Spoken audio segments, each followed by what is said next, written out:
Joanne invited us to do a show here, and knowing that she liked to use her farm and the environment as sort of not just inspiration, but somehow intrinsically connected to the work. So just a more significant connection than just being inspired, I guess.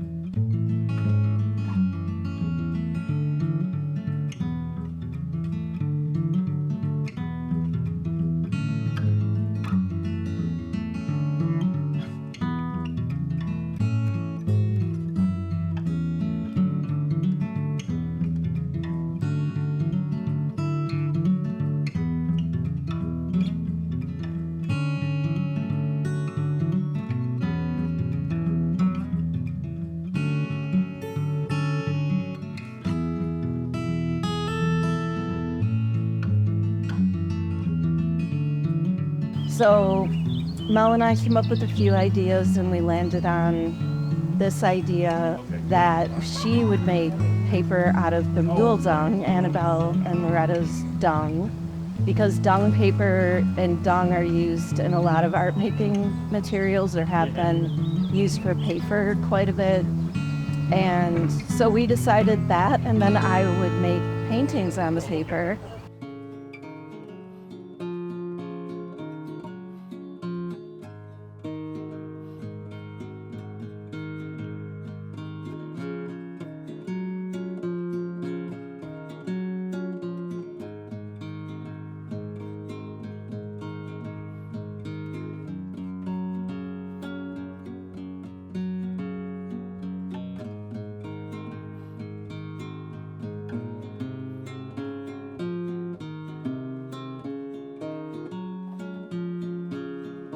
When I invited Melissa and Susannah, I did it knowing that the three of us share a lot in common about what we do with our art and what we do with our lives, in acknowledging the importance of nature with the sustenance of humans and animals and the earth.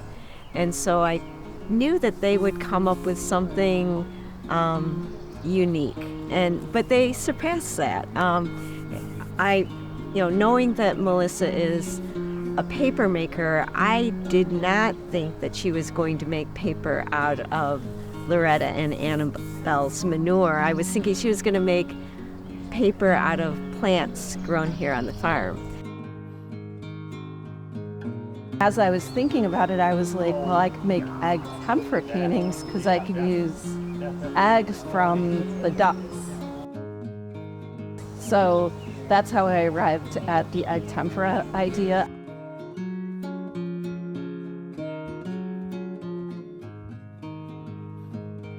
I had used egg tempera just kind of casually on paintings, watercolors that I had done. So this was the first time I really dug into more of the process.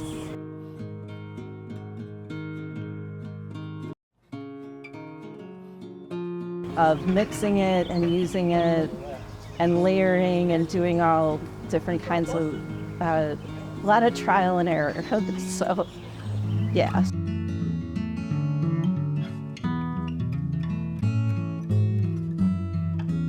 I've known Susannah for several years, and I know that she's really interested in plant life, native plant life, doing things with natural materials. And she's been doing drawings and paintings, but I wasn't thinking that she would use the duck eggs, which was a great way to tie in the farm with her art. So she made egg tempera using the duck eggs. I supplied her with several dozens of eggs. It's a great way for her to use materials from the farm and for her to embrace natural materials with her paintings of natural plant life.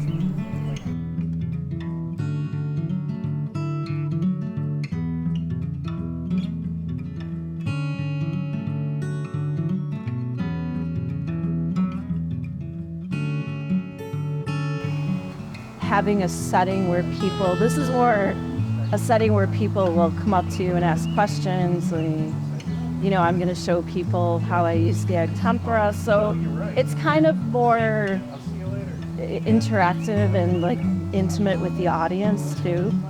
So I really like that aspect of it.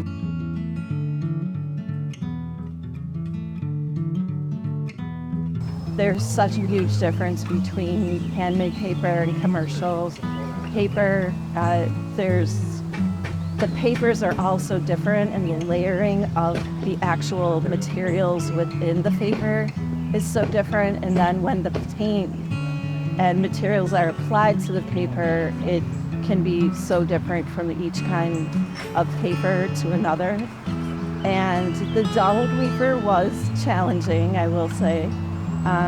There was no sizing in the paper, so I tried working on it both ways, unsized and sized. I just sized it with the acrylic gel medium, and it was a little bit less fibrous to do it that way. The Dung Paper is very fibrous, so it's like a much coarser surface to work on than like a cotton-based paper for abaca paper or something like that. So it's just, it was challenging, but fun to try it for sure. Cultivator here on the farm, at its best, is a way to bring all different people together to see art, nature, the farm, animals, meet new people. And in this case, with Susannah and Melissa, what worked out great is that there were all different types of people that came to this event. A lot of people that I didn't even know, which is wonderful. So it's a combination of artists, people interested in art, scientists, writers, musicians, creative people, and non-creative people. And when it works out really well is it's people who then learn about art and learn about what we're doing here on the farm in a sustainable way.